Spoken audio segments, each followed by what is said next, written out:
And I remember when Google first emerged. I remember world before Google, as a matter of fact. As do and, I. And Google there was a lot of consternation around Google. Oh, it's going to be so easy to cheat. Go search something online. And it's ended up being something different, right? It's a resource. So I would like to think that we can focus on our energies on this emerging technology of artificial intelligence so that it can really help improve the human experience and the human condition. Because if we can do that, I think it would be a wonderful thing. But we just have to be aware of the drawbacks and the trade-offs, because every choice involves a trade-off of some type. And so for me, as we move forward and trying to envision what the year 2035 looks like, I would like to think it's a world where we as humans can engage with this new form of generative intelligence, but at the same time keep at the core and at the center the indelible nature of the human experience.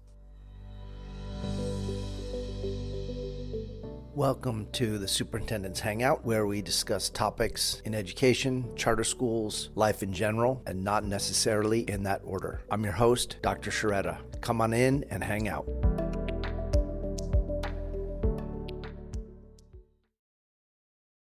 In this episode, I was privileged to sit down with Dr. Moisés Aguirre, Superintendent of Sweetwater Union High School District here in the South Bay region of San Diego. Moisés and I talked about a wide range of topics, from his humble upbringing and what keeps him grounded despite the challenges and stress of his daily life and work, the role of artificial intelligence today and into the future, his leadership philosophy, and much, much more. I hope you enjoy this inspiring conversation as much as I did creating it in collaboration with Moisés. Welcome, Moisés. It's a real honor to have you here hanging out for a little bit. Thank you, David. I appreciate the opportunity. I always appreciate being able to check in with old friends. I thought we could start out with your origin story, because in order to understand the present, we have to understand the past. Tell us a little bit about where you come from, who your people are, who your family is, and what your foundation is built upon. Yeah, thank you, David. So for me, my origin story comes with a very heavy dose of humility. I come from a family of farm workers. My grandparents on both my maternal and paternal side were braceros, so they were here to work in the fields. They settled in the border town of Mexicali, so they could have kind of easy access to come over to work. I was born and raised in Calexico. For those of you who may not know, it's in Imperial Valley. A mashup of California and Mexico, right? The name? That's exactly what it is. On the California side, it's California and Mexico, and then across the border, it's Mexicali, which is the opposite. It's Mexico and California. But definitely, so yeah, that's where I grew up and attended school. Graduated from Calexico High School as a Bulldog, and then came to school at UC San Diego. And let me tell you, once I came over here, and I definitely didn't miss the 120-degree summers out in the valley. I still have lots of family out there. My parents are out there. I have my sister and other family out there. But grew up in the valley, came to school at UCSD, and I stayed. I didn't go back. Met my wonderful wife while we were in college. She was at San Diego State, and I was at UCSD. And then now we have 5 children, across the over time. And my career has been pretty windy in terms of my origin story. First job out of college was working in politics for one of the 2 governors in the history of the United States who's been recalled, Gray Davis, and he was a wonderful mentor. But after that, I went into education. I went to go work at UC San Diego doing some administrative work. And then I went to go work at San Diego Unified. And then now I've been a little over 8 years at Sweetwater Union High School District. So it's been a little bit topsy-turvy, non-linear, as I like to think about it. So that's my short version of my origin story. You talk about a large dose of humility. How did your parents and your grandparents' background, how does that inform the work you do today, right? I mean, if anybody who's driven through the Imperial Valley anytime between, March and October, and seen people picking and working in the fields, could possibly be the hardest job out there. How does that play into the work you do every day? Because it'd be easy to drift away from that reality as you are in a position of authority and prestige with a doctorate and all these plaques that we hang on our walls. How do you stay connected to your past?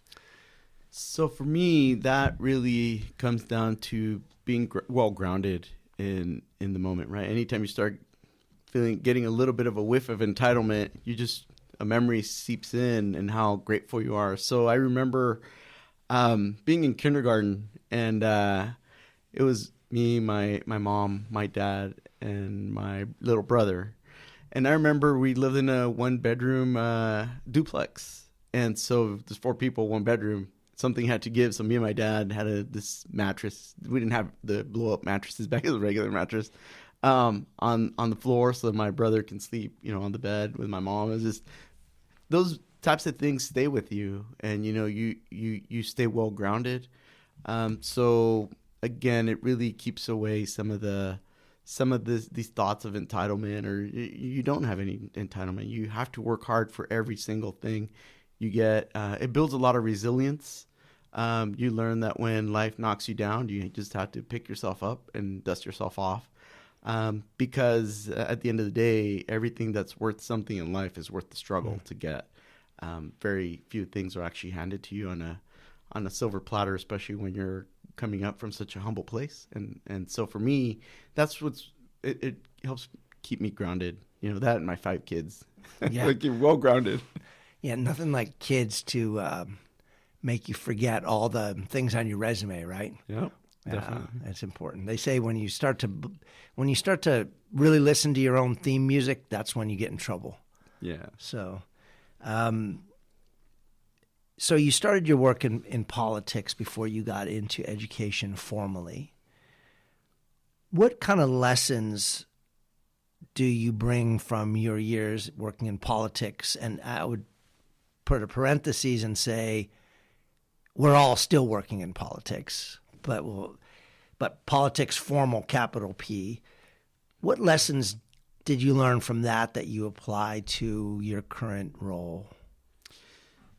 As we've seen in education recently, there's been a lot of controversy and just a lot of kind of public debate. And so something that I think happened early on in my career is I saw there's an old saying that as goes California, so goes the nation eventually. And so I think having seen that firsthand, I saw the divisiveness, I saw the vitriol that was about to engulf America in the future in terms of educational debates. I think having gone through the recall, it really allowed me to see that about 20 years before it happened kind of in other spaces.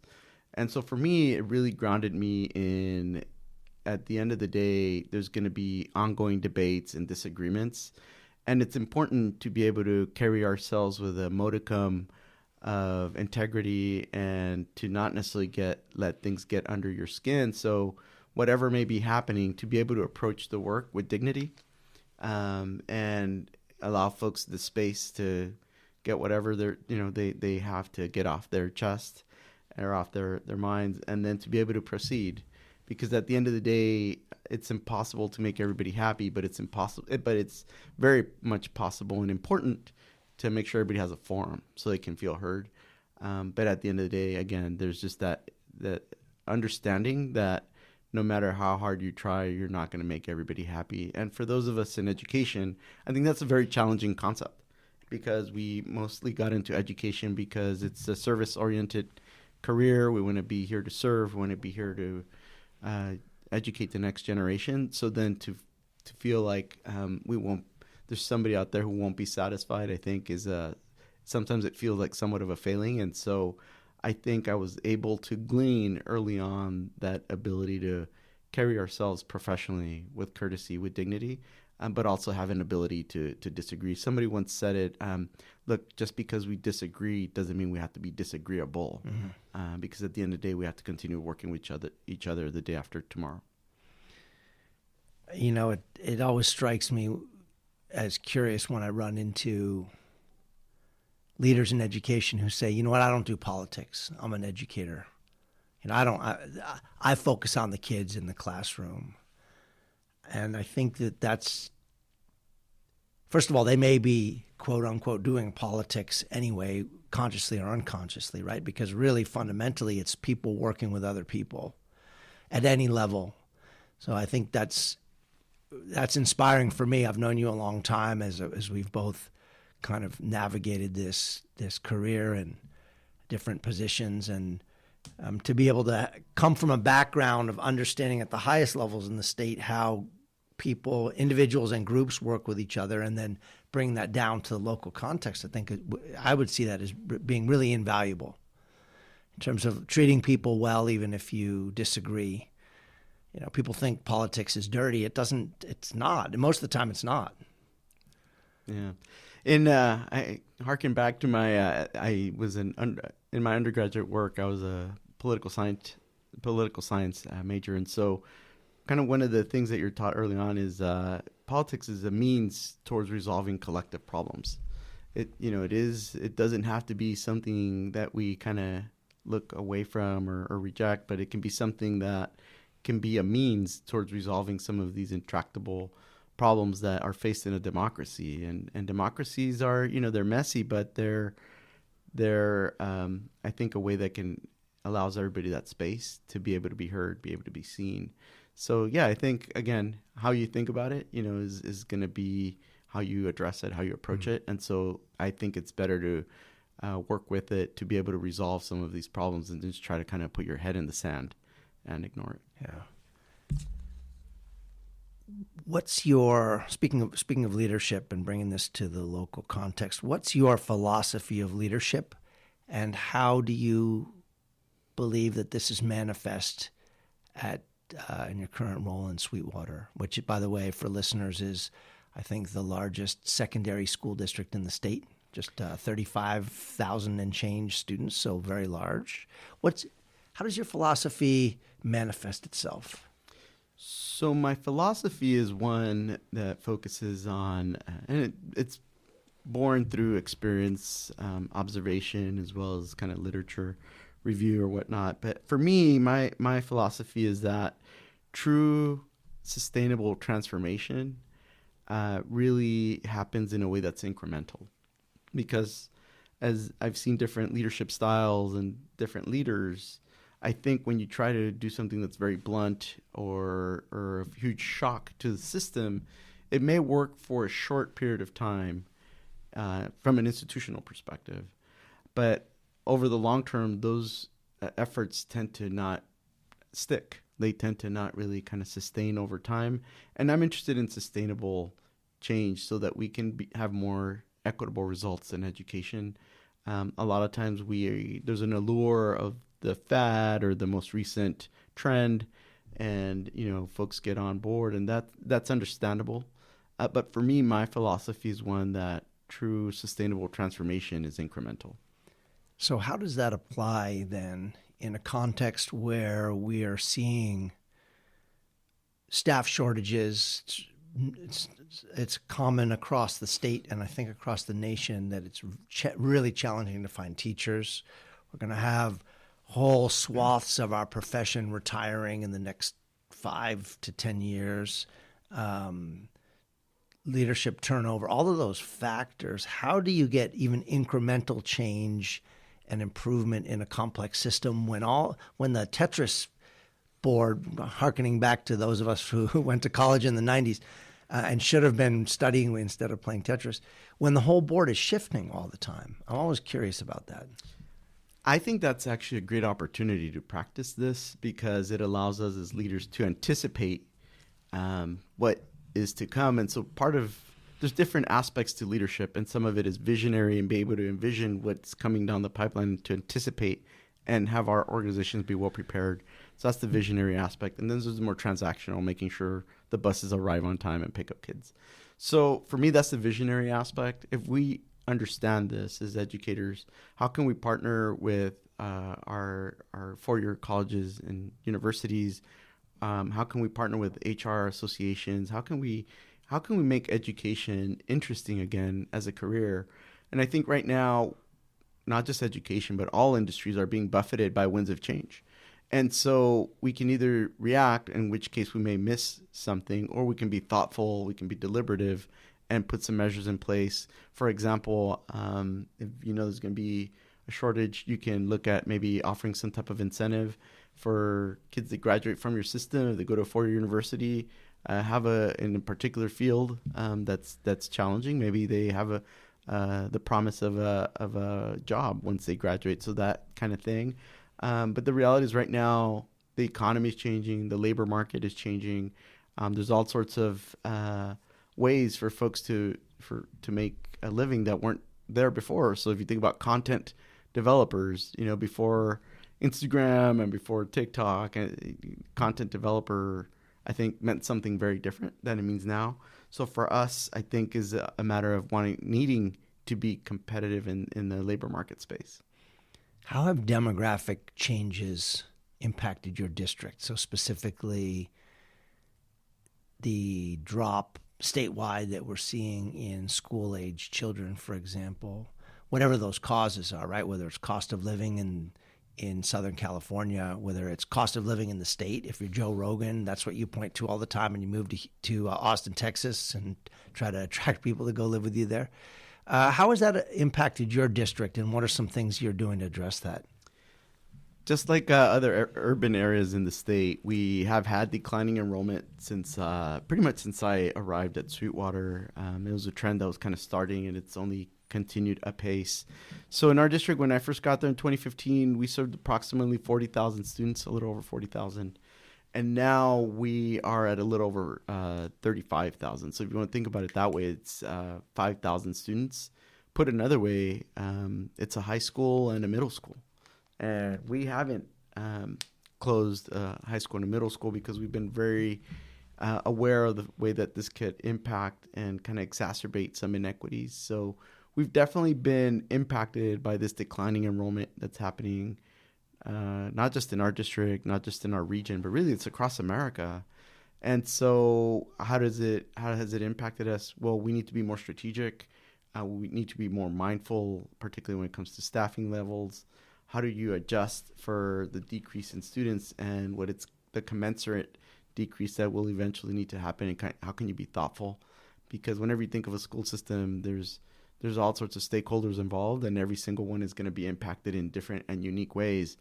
And again, this is where that theory of operating from a place that you want to be as deliberative as possible so that you don't inadvertently miss any spots. And so it's been a challenge. I think we've managed it from a place of care, making sure we kind of do the least harm as possible.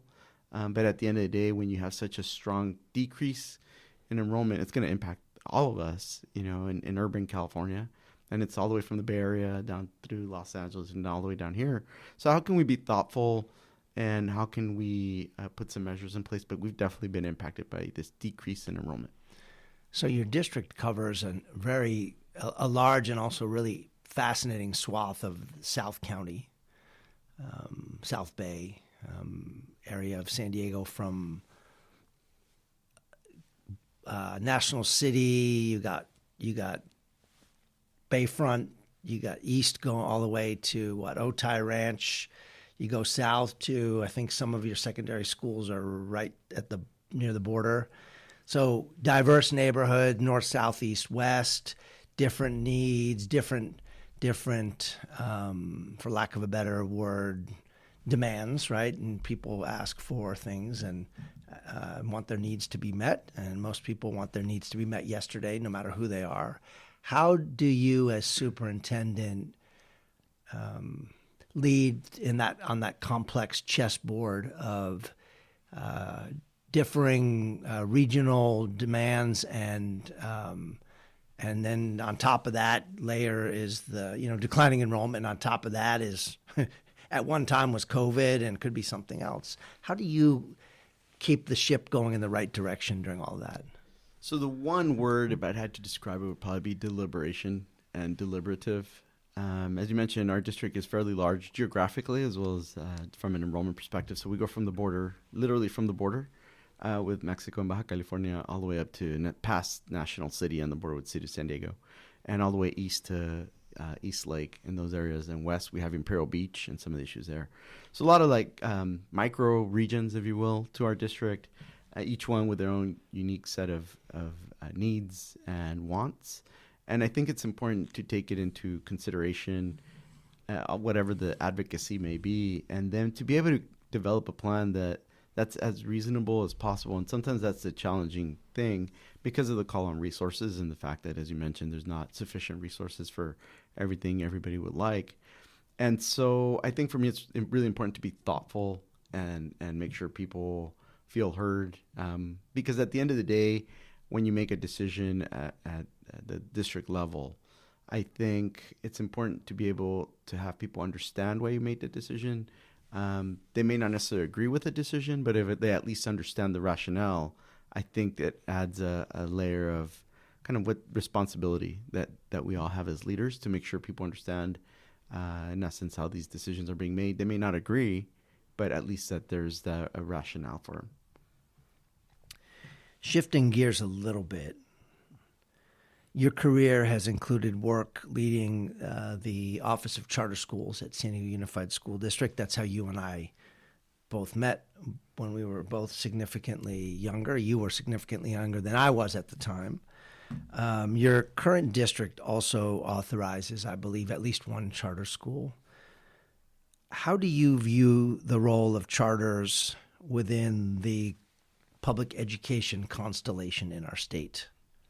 Yeah, so that's a great question. I do remember way back when we first met in that context. So at Sweetwater, we have 2 charter schools. And so for me, one of my takeaways from my time working in the charter office and with charter schools is really an appreciation for the fact that there's a space for, I think some have described it as research and development arm of education. There's a space there for exploration, just the understanding that a comprehensive district, a comprehensive school, there's just no way it can offer everything to everybody.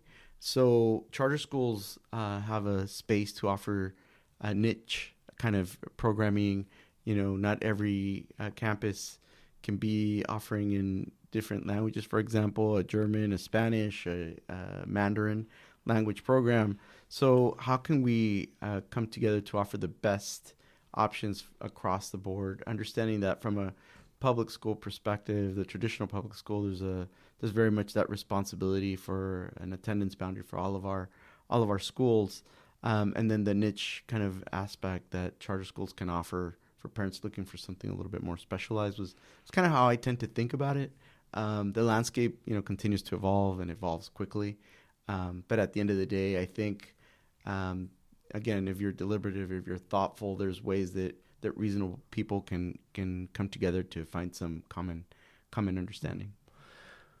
What are you most proud of in your tenure as superintendent of Sweetwater? You're what, 5 years in? Are you? If you count the year I was interim, I'm 3 years in. 3 years in. Okay, 3 years in. Mm-hmm. It just seems like a long time because you had a particularly. Your timing was great. Those 3 years should at least count as 6 or 9 years. They should double or It triple. should at least double. Double right? or triple. We need to let the state retirement system know that leading through educators in general during COVID should have doubled their pension contribution credits. Let me make a note of that to send an email that no one will read. But what are you most proud of in your tenure so far? So I like to distill it down to one word, and that's stability. The fact that when I was appointed, I still remember that evening. We were in a budget deficit. There were so many unknowns from a COVID, the pandemic perspective. We were a couple months into the pandemic. I think at that moment, I still remember thinking, "Oh well, we should come back in the fall, and it'll kind of wind its way through." But it ended up being another year of kind of finding our way through that pandemic. And so the fact that we were able to do it in a way that continued to focus on having stability in our system, because for me, I kind of saw a meme that said you have to Maslow before you bloom. And so that for me is shorthand saying we have to take care of the basics. Literally, it was the basics at that point. We're handing out food, shelter, food distribution, food, shelter, kind of the very basics of the human condition. So we focused on that, and then we, so appreciative of all the work that teachers and counselors and classified staff, everybody did their part to get us through that moment in time, which was a significant moment. But for me, the word stability really comes to mind. We were able to find ourselves fiscally stable. We were able to resolve many of the ongoing fiscal issues we had. And so I think the fact that we were able to restore the trust and confidence from the parents in our community, our staff, I think to me was very, very significant. And sometimes stability is easy to kind of oversee and just kind of, oh, well, of course it's there. But when you had so many significant just events and things going on, it really was important to bring that sense of stability. So then we can allow students to really focus on their higher order thinking skills and really focus on kind of the learning that needed to happen. But that couldn't happen when we had a pandemic raging through our community, particularly in the South Bay. It hit our community, I think, one of the hardest across San Diego County. So the ability to have a stable district and now be where we are today is kind of the journey that I like to reflect upon. And as I reflect upon it, that's what I keep coming back to, is the ability to have that sense of stability, even through all the things that were happening. It's through the storm that was happening.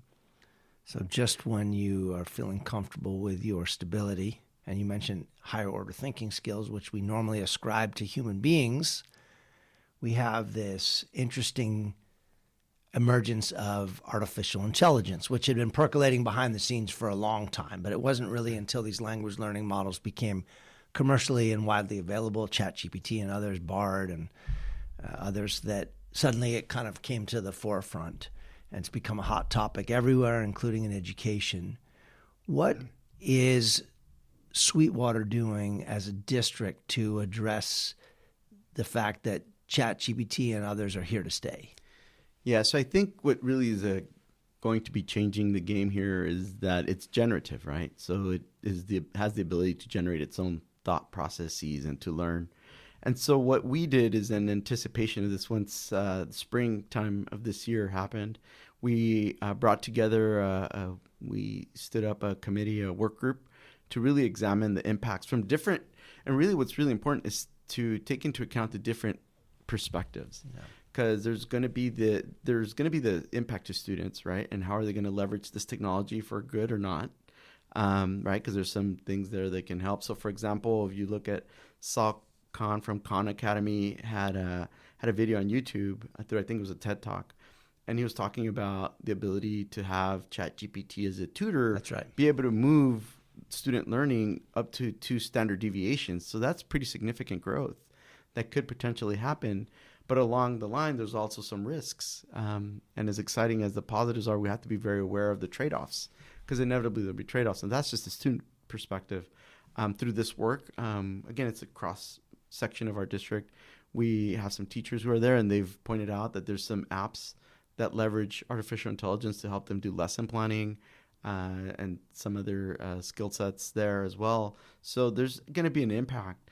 The question for us is, do we put our head in the sand and ignore it and kind of let it be? Or do we want to be proactive and engage with this technology so that we can at least put some guardrails and there's an understanding of what's acceptable use and not acceptable use?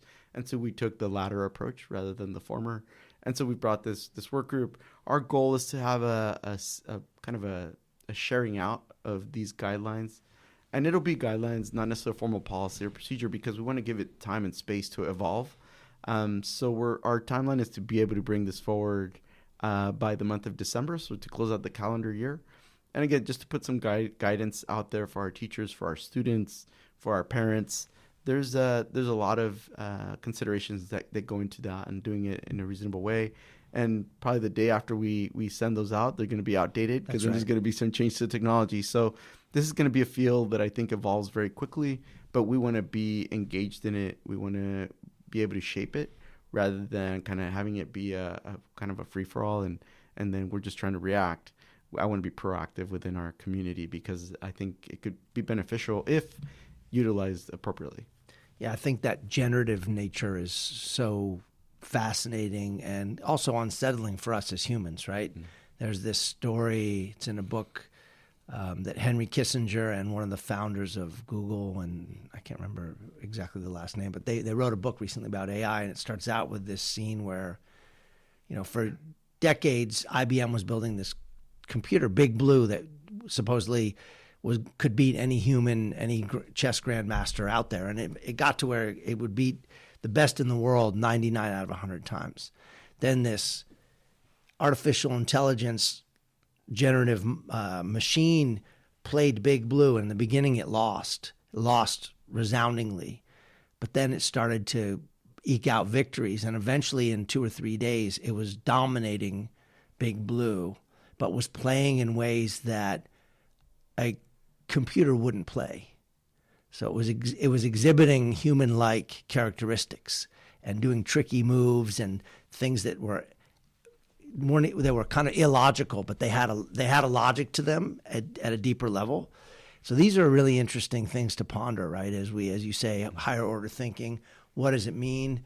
I interviewed, and this will come out in the next couple of weeks, but Amanda Fox, who's the leading author on AI in the classroom. She's a teacher out of Louisville, Kentucky, and she's written a book on using AI in the classroom. And she says so many educators, when she does professional developments, they come to her and they say, okay, what tools can we find to detect if our students are using AI in the essays they write? And she said, well, why don't you ask them to type a paper in class and then present it to the class and talk about it. You'll learn right away. And that's that human piece. Mm-hmm. I don't think that ever goes away. It's interesting you mentioned that. Last year we had a brief visit to one of our campuses at Chula Vista Middle by Bill Gates. And one of the topics he addressed in a small group setting was kind of how do you meld HI with AI? And HI being human intelligence with AI being artificial intelligence. And so that was fascinating to hear kind of some of the recent developments.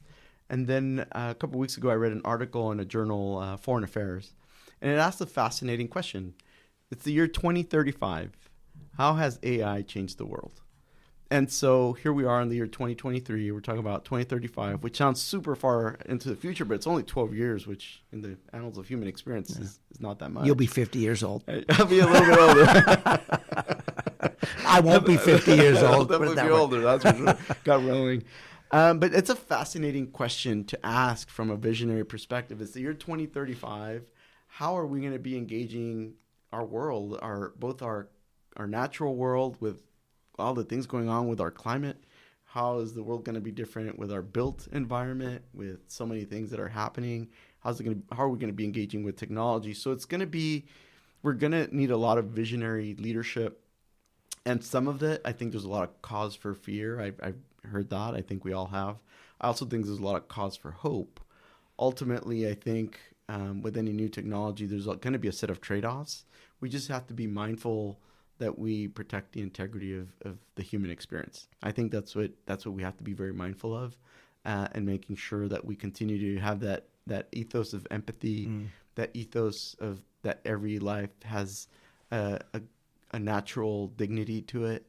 Kind of coming back full circle, when you work on a farm, you may not be the person of most means, but every single person has dignity, and every person tends to develop a resilience. So I think if we can continue to have that as a focus, and the dignity of a human experience, I think it'll help shape how we respond to these emerging technologies. And I remember when Google first emerged, and I remember World Before Google, as a matter of fact. As do and Google there was a lot of consternation around Google. Oh, it's going to be so easy to cheat. You just go search something online. And it's ended up being something different, right? It's a resource. So I would like to think that we can focus on our energies on this emerging technology of artificial intelligence, so that it can really help improve the human experience and the human condition. Because if we can do that, I think it would be a wonderful thing. But we just have to be aware of the drawbacks and the trade-offs, because every choice involves a trade-off of some type. And so for me, as we move forward and trying to envision what the year 2035 looks like, I would like to think it's a world where we as humans can engage with this new form of generative intelligence but at the same time keep at the core and at the center the indelible nature of the human experience. And maybe we'll, in that whole process, take a renewed look at our use of devices in our daily lives. So I'm sure you've had the same experience. You go to a restaurant, you see a couple out on a date, or a family, parents and 2 kids, and everybody's on their device at the table. AI is not making you pick up that device, right? It's a combination of the very seductive design of the different platforms and the dings and the user interface that's amazing to work with and never gets tiring and never runs out of content. But it's like, you could put that thing down, you could put it on airplane mode, and you could actually speak with your family, and no AI will ever replace that experience. Love, hope, fear, all of those human emotions that machines can never, ever replace. Mm-hmm. Yeah, I mean, if you think about how our experience has changed for it, I remember, sitting around the dinner table when there were no phones and having that interaction, and now it's been changed. And you have to be really thoughtful and mindful of it so that you can actually be mindful to say, all right, we're all going to put these devices on airplane mode or just shut them down. And it's interesting to see how people react. It's real interesting when you talk about technology, when somebody, even at the workplace, just forgets their phone at work, the almost anxiety-inducing experience that produces. And we're like, oh my God, I forgot my phone. I got to be back. I got to go get my phone. I can't, okay. So, for a very long time, human beings didn't have a phone. You'll be able to get home eventually and check all your messages, and it's going to be okay. It's like almost that ability to de-escalate the anxiety that's created. So how can we, again, engage with the technology in a more constructive manner, I think, is the question we should be asking. Yeah, for those of us, and I think you're probably in this boat, where we remember when homes only had one landline, and then it was really cool if you had 2 phones hooked up to the same line. You could, I'm a teenager, I'm in my room trying to talk to somebody on the phone, and I was like, my mom would pick up on the other end, David Victor, 5 minutes. And and that's when phone calls were expensive too, right? If they were long distance. Mm-hmm. From that to where we are now, the tricky thing, and you're a father, so you got 5 kids in different ages, and those are just the challenges, right? Your youngest is how old? He's 7. Okay, so he's going to grow up in a world where he won't know a non-AI world. Mm-hmm. Yeah, and that's, how do we get, as adults, parents, educators, how do we get to shape that experience? Because, again, every generation has had technological developments that happen, right? One generation had a plane, and before there was a plane, it was impossible to fly a plane, right? And so what happens is this thing in the sky, and it's not a bird. Oh, my God, what's going on here? And so every generation has worked through technological advancement. I think the challenge for our generation is, how do we do it in a responsible manner to this kind of omnipresent development that we see coming? And I think for me is, how can we do it in a way that's responsible? Moisés, what's one thing that most people don't know about you as a person and as a leader? That's interesting. So one thing I think that is not well known by many people, I think some do. I actually didn't learn English until I was in the 2nd grade.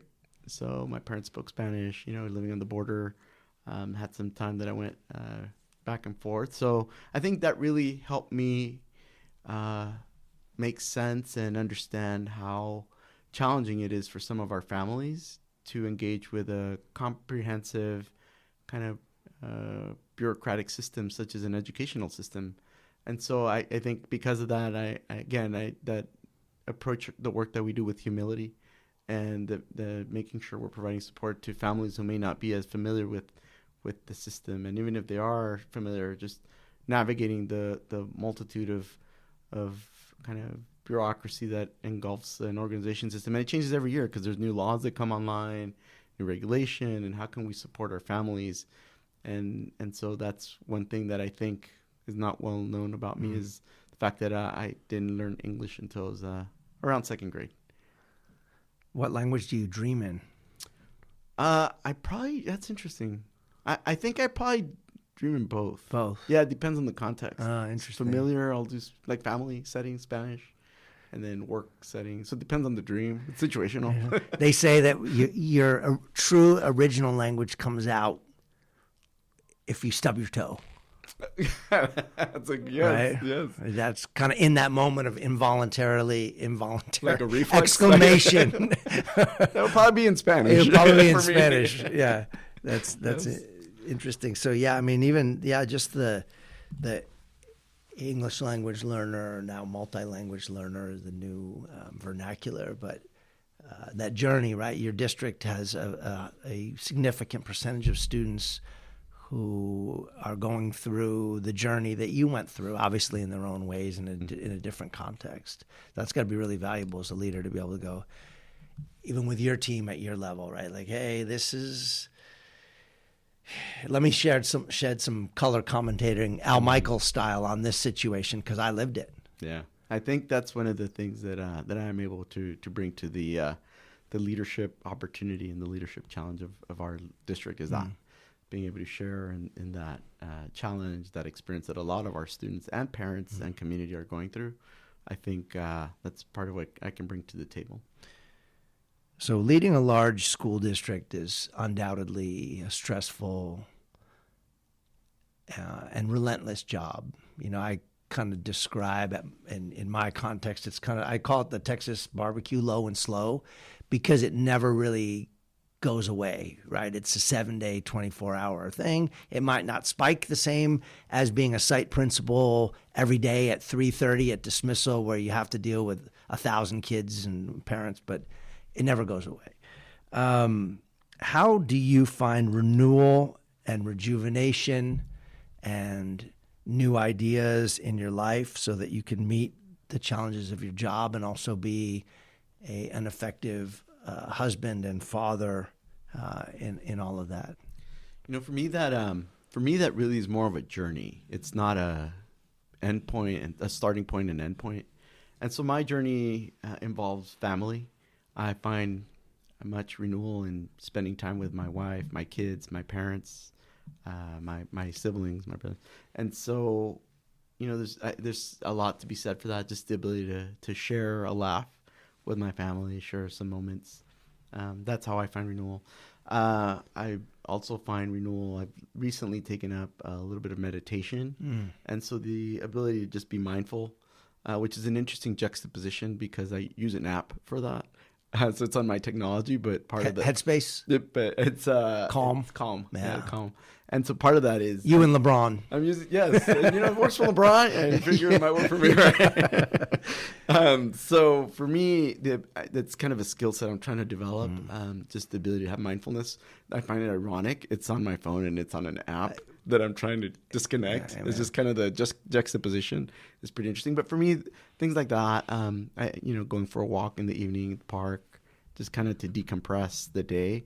And then as I'm at the walk, my phone keeps buzzing because things keep happening, right? So for me, it's a journey. I think after COVID, we all realized how important self-care and making sure we're taking care of our mental wellness as well as our physical wellness, which many and oftentimes have a deep connection to each other, our mental wellness with our physical wellness.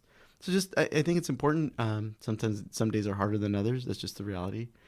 Depending on what's going on. But to be able to try to focus on that, I think is important for all leaders and for everybody. But I think as the demands of leadership are such that it's important to make sure you're also not forgetting to take care of your mind and body.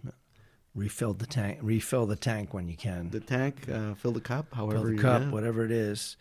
Who are your role models and where do you find your inspiration? Yeah, so that one at the most basic level is I kind of coming back full circle. I have to say it's my parents. My parents filled me with inspiration because even though they only completed a middle school education, they were able to raise their kids and get us through high school and get us to graduate. Apologies for interrupting. Were they from Mexicali? Yeah, my mom was born in Mexicali. My grandfather was born in Mexicali, long time. And my dad, he was born in Guanajuato, but he grew up in Mexicali.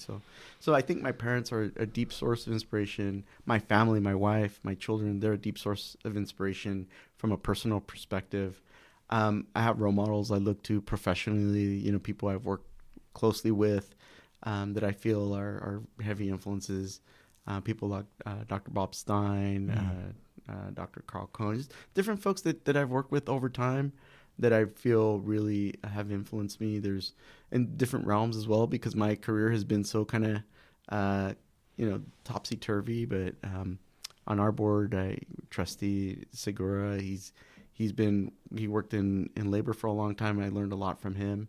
And at previous boards, there's people I try to glean knowledge, and probably more important than knowledge, I try to glean wisdom from different people that I've worked with, because I think as we traverse this journey called life, we can learn something from everybody, regardless of whether they have a degree or not, regardless of what they do.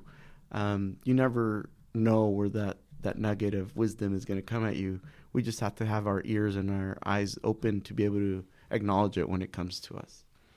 What's next for Sweetwater? So you're in a place of stability, and some people would say stability means you can rest and relax, and other people would say if you're stable too long, you're sliding too far behind the stern of the boat, and the boat's getting away from you. What's next for Sweetwater? It's a wonderful question. So for me, stability allows you the space to be innovative, and then it allows you to be able to take some risk and do some things that maybe people had thought of doing, but given everything else could not have, or just simply couldn't afford to. So I kind of tend to look at it that way. So how we think of kind of shapes how we approach it. So one of the things we have a real deep interest in that we're going to be working on is our developing our concurrent enrollment with our community college. We recently were the recipients of there was a grant. Each grant was $100,000, and it was for each of our high schools. So for us, it's over $1 million. And that for us, that's significant. We are going to have the ability to grow our concurrent enrollment programs. We're also in receipt of another grant to begin our first ever early middle college in partnership with Southwestern Community College down in the San Isidro area. So for me, being able to be stable allows us the energy, the space to be able to be creative, to be able to be innovative, so that we can be thinking of these things that are going to be moving forward. So, for example, with universities and colleges moving away from the SAT, which has a lot of kind of historical context to it, good, bad, and in between. But moving away from it has gotten us thinking, what are those ways that we can have our students have access to the college going experience? So for us, it's working with our community college. So that's one initiative we're working on. We're really focusing on, again, bringing that focus to academics and making sure we're preparing our students for college and career. And I think that's the other thing that's changing, is there's been so much focus on the college going that we forget that sometimes life is not linear. And college, definitely, we continue to encourage it, but sometimes kids go work or have other experiences, then go to college, go back to work, then go back for a master's, then go back to work, then go back for a doctorate, go back to work. So like you and I. Yes, definitely. I had both of us in mind. But life isn't linear, It doesn't happen and you do A and then you do B and you do C. Sometimes you go from A to C, you come back to B, then you go to G, then you go to E. So that's important, I think, for our educational systems to acknowledge and equip our students so they're able to navigate the quickly evolving kind of professional landscape and just overall experiences. So those are some things we're focusing on, and I really appreciate that question, because it's something that we have had conversations about. Okay, so we've got our finances stable, COVID's kind of starting to regress. Let's re-energize and refocus the system back on making sure our students are learning through experiences, learning through different ways, maybe learning to use new technology. So it allows us that space to now be able to be proactive rather than always reacting to, like what was happening with COVID was we were in a very reactive space.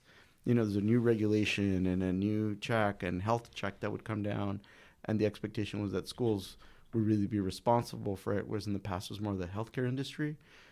So that was just it caused a lot of disruption. So now for us to be able to get our students and our staff back in a place of focusing and being able to be innovative and bring some of that along the lines with preparing our systems for being smaller, because less kids are going to be in our systems. So it's not really a layer cake. It's more of a marble cake.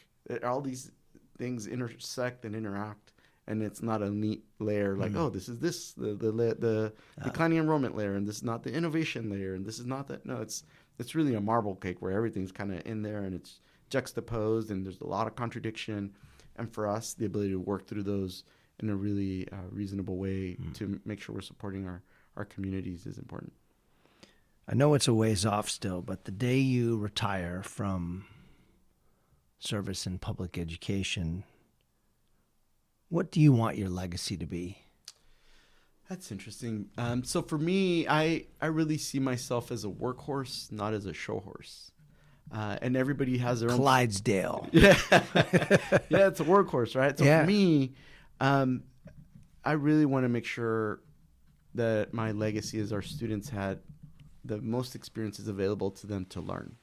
That they had access to world-class education, and that when they go out into the world and they come back to us, they go, you know what, Dr. A, you know what, Dr. Sciarretta, because of your work, I felt like I was prepared. It was great. I went to college, and I was like, I got this. You know, if you go to career, if you go to the military, you can go there and say, because of how I was prepared, I've got this. And not only for this, but to be able to have the creativity and to be able to think differently, because at the end of the day, that's what our kids are going to need, the ability to think differently than we have, because our world is evolving so much and there's so much change.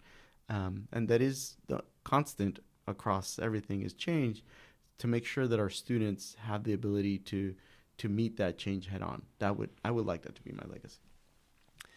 So you have a long and impressive resume, lots of accomplishments, degrees. We've talked about some of it today. What's one item on your anti-resume, i.e., one gap that you'd like to fill, either personally, professionally, something you haven't done, haven't accomplished, haven't learned, haven't seen, haven't felt? So for me, I'll go with the personal one, just because I think it's kind of a neat. But for me, I really want the opportunity to travel a little more. For me, the world consists of my district, and my energies are 100% there. But I think being binational, I have access to this experience of experiencing two cultures. But to see beyond those two cultures, I think is important. So that's a personal goal, is to do a little bit more travel, be able to be exposed to different cultures, and again, I think the world could benefit from people getting to know each other a little bit more. Right now, there's so much conflict that I think is important for us to have more understanding and across cultures and across perspectives. I think that's an important thing that we it detracts from the human experience when you're so focused on kind of the singular, the othering of people. I think as a species, we're too quick to do that. And I would really like for me as a goal to be able to explore that and get to know others. So first of all, I want to thank you again for the generosity of your time and your attention. I know you have myriad things that pull you in all different ways at all times. And so it means a lot to me that you'd come and spend this time this morning here chatting. Before I ask you the last question, is there anything that we have not covered today that you feel bubbling up that you want to share or mention related to your career, Sweetwater, your vision, anything else? Yeah, other than the fact that you're a Raiders fan, which I don't know if that's allowed on here. Well, growing up in the Valley, we only used to get Raiders games. So back when you had the rabbit ears on the TV. That's exactly what it was. So for me, I really want to kind of just express my appreciation, David, to you. I think it's hugely important, regardless of the work people do or how they're engaging in the world, is the ability to focus on relationships. I think that continues to be unique to our existence, and I think it's something that fills all of our cups to be able to have those relationships with people we know that we can hearken back to. We went through a difficult experience, and because of that, we've come out or made a great experience. But the ability to have those relationships, the reason I'm here is because you and I have gone back, a number of years, if not decades. And I think that's really important. I also think it's really important to continue to focus to build greater understanding, because that's something I think we're losing, or at least it hasn't been a focus, whether it's understanding across, political divides, racial and ethnic divides, linguistic divides, technological divides. There's just a lot of division in the world. And so the ability to be able to be a little bit more curious before we come to judgment and learn and have understanding, I think is going to be critical for us moving forward with all this change coming through, is the ability to have an understanding and for each other, I think is really important. Yeah, well, likewise, I really value our friendship, and it is definitely more than just a few years. I think it's more than a decade we've known each other in various capacities. Back when neither of us had any gray hair, and I had hair, so it's been a while.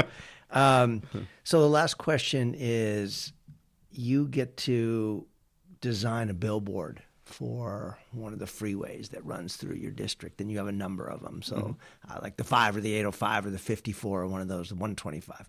One of those freeways, Moisés gets to design a billboard for the side of the freeway with his message for the world. And folks are driving by at 70 miles an hour, so they have a few seconds to see and appreciate and understand that message. What does your billboard say? Is it in the context of a school district or just life broadly? The context that you choose. So I would say something along the lines of life is short, work hard, play hard, care hard. Life is short, work hard, play hard, care hard.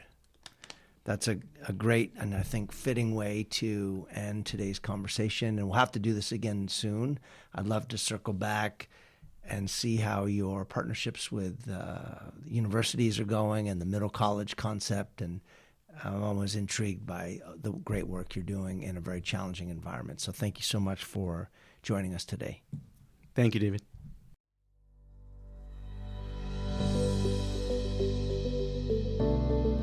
Thank you for listening to the Superintendent's Hangout. You can follow me on Twitter at DVS1970. Please be sure to share this show with friends and family on social media and in the real world. Thank you to Brad Bacayal for editing and production assistance, and to Tina Royster for scheduling and logistics. Thanks for hanging out, and have a great day.